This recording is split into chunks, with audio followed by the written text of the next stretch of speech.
I have spent the last few days mulling over what to say when I came here. Because outside of the OSBCU, no one knows the OSBCU story quite like the folks in OPSEU. And that's because we lived it together. And I truly need to start there. Because as JP said earlier, we are building trust, and we will move forward together. Back in March 2020, I reached out to OPSEU education workers leaders, Kelly Martin and Sandra Cadeau. Education workers at the time were being completely overlooked during the pandemic. The focus was on our teacher colleagues, and our work and our workers were being completely ignored.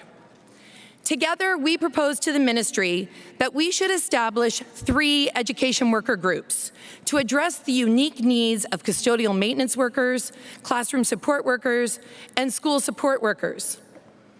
Shockingly, and I think it's the last time the ministry has ever agreed with me, the ministry agreed, and these 3 groups met and they pushed for what education workers needed during the pandemic. In hindsight, perhaps this was foreshadowing of what was to come, because it came clear to me that when OPSEU and CUPE combine our power, we are a force that will make things happen.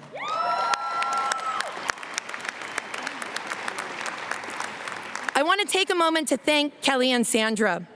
These meetings are not the only spaces that we've been together in. I value working with you both, and I know that you have my back just as strongly as I have yours.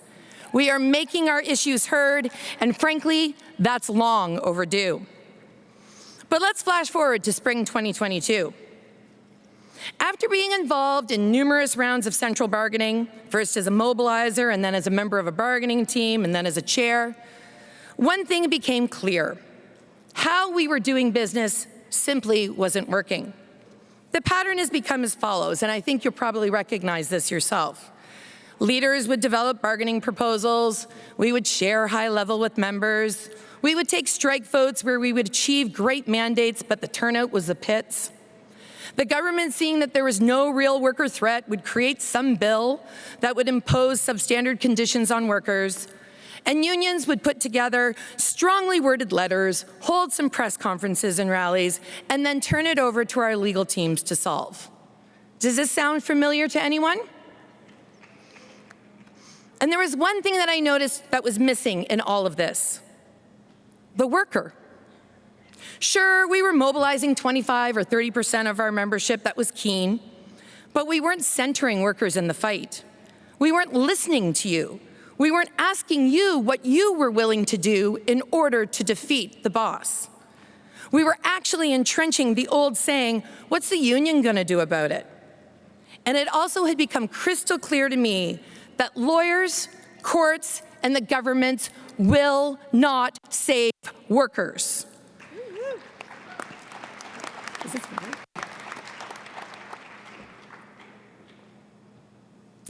Even saying government puts a bad taste in my mouth. There we go.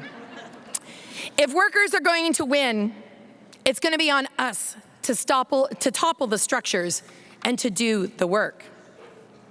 We were working through a pandemic. Workers were more disengaged in their union spaces than ever before. People were tired. They were disrespected, devalued, and ignored. And we, in the education system, were working short, like so many of you. And we decided that we were going to put the workers in the center of the fight anyways. Now, I'm going to tell you that there was many people in CUPE and elsewhere who thought I had bumped my head. I heard from so many leaders, workers are tired. They don't want to do anymore. We can't do this. Sound familiar? We listened and we asked, if we don't fight now, just when in the hell are we going to fight? And so the answer became very clear. We were going to need to figure it out, and we would need to fight today. So in February 2022, we trained over 1,000 workers to begin having structured organizing conversations. We began mapping our work sites. We committed to transparent bargaining, and we moved forward with Workers First. We started with a structure test. That was letters to the next premier demanding fair wages and respect. We told members that these letters would not be shared unless 60% of their local membership participated, and we held firm to that. We recognized that we needed to build trust with workers, that workers needed to see that they were part of the majority. And in the end, over 60% of our locals achieved 60% of their members signing, and we delivered over 35,000 letters to Queen's Park. The power of workers was growing. And while I was, collecting letters, Kelly and Sandra came to me and said, "You really got to connect with our new president, JP. They're talking about the same stuff you are." Those initial text calls and chats with JP have become our good trouble dinners, where we challenge each other's thinking about how the labor movement can be ignited and ways in which workers can be centered in the work being done. It is that collaboration between us, be it Kelly, Sandra, JP, Lori, in a more formal sense, or Sarah and Christina Silsling from the OPSEU Young Workers Committee, that is our strength. And I want to chat to you today about the strength of union solidarity. It's often stated that union solidarity is a verb and not a noun. It's to be an action, not just a statement.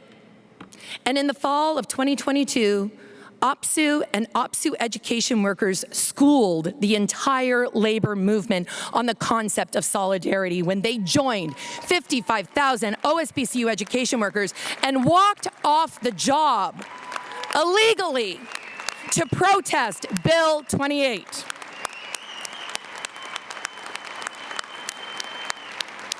Now, in organizing, we don't say thank you, because workers aren't doing anyone a favor that requires them to be thanked. They are fighting for themselves. But I will say this, I have never been so proud to be an education worker as I was that day, when our brothers, sisters, and comrades in OPSEU recognized that a bully was coming after us, and regardless of fines and threats, they said enough is enough, and not on my watch. And friends, we need to do this more often. Now, I know there are many who are calling for a general strike. I'm one of them, right? Who here wants a general strike? Let's see it.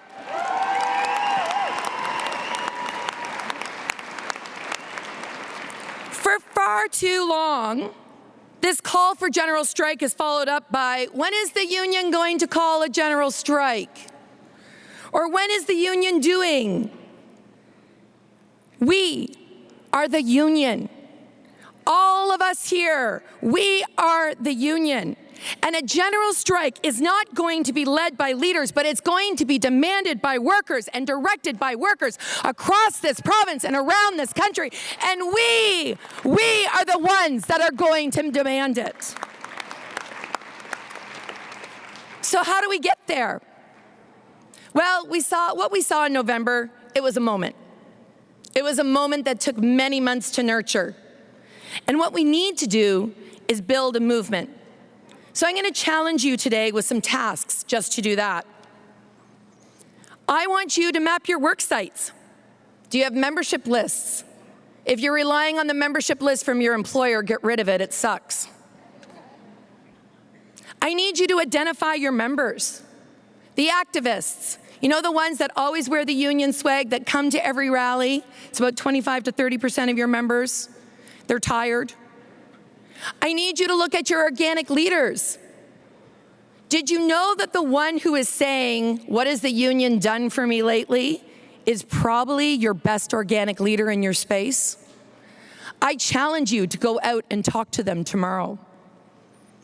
And then I want you to look at who are the elected officials. Because many of us elected officials, in full disclosure, we got started because we were in the space when there was a vacancy and somebody told you it was going to take about 5 minutes of your day, right?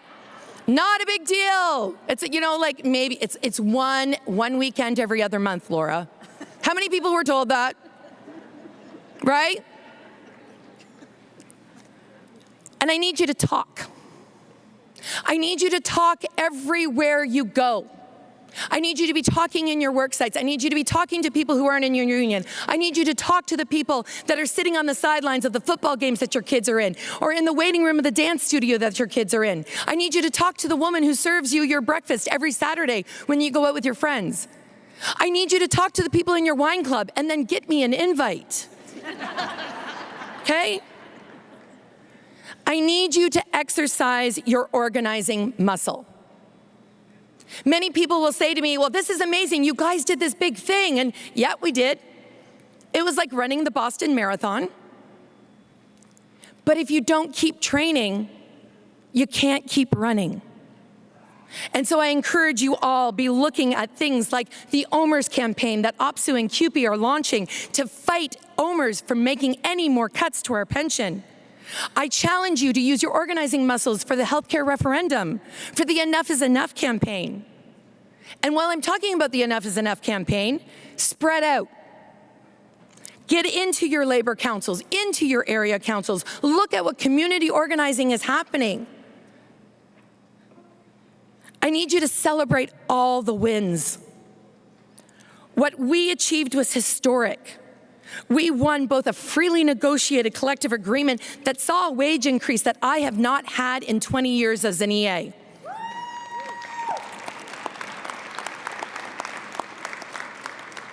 We also defeated Ford.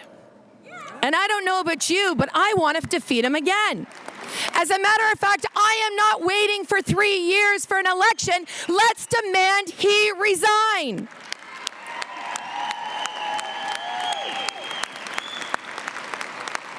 But even more, what we won was that the workers' voice was liberated. Workers found their voice, and we must never lose our voice again. And the last thing I want you to challenge is in the face of bullies, be they trolls on the internet, be it people in your work site that can't say that it can't be done, your grumpy Uncle Norm that is a diehard conservative.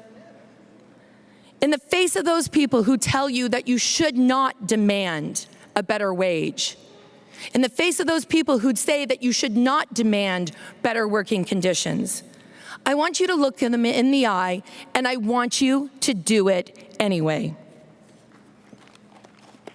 So listen, and I saw just now, you folks are going to be debating many issues that are going to form your work moving forward. I want to encourage you to lean into this work. It's going to be hard, it's going to be uncomfortable, you're going to get angry, but change, real change, like this union is doing and what all unions need to take notice of, doesn't come from a place of comfort, friends. It comes from when you're uncomfortable and when you have to actually recognize that we're going to need to do it different. I hope you can lean into this work. I hope that you can recognize that the diversity that is in your spaces is your strength. And when this convention comes to a close, it is my hope that you can go back to your local spaces and that you will center workers in the fight. I want you to ignite the labor movement wherever you are. Because as workers, our power is beginning to grow. And it's when we stand united, regardless of union flag, regardless of sector, regardless of geography, that we will win. And I pledge to you today, wherever, whenever, and however OPSEU needs us, regardless of the sector, OSBCU education workers will always be there beside you. Thank you.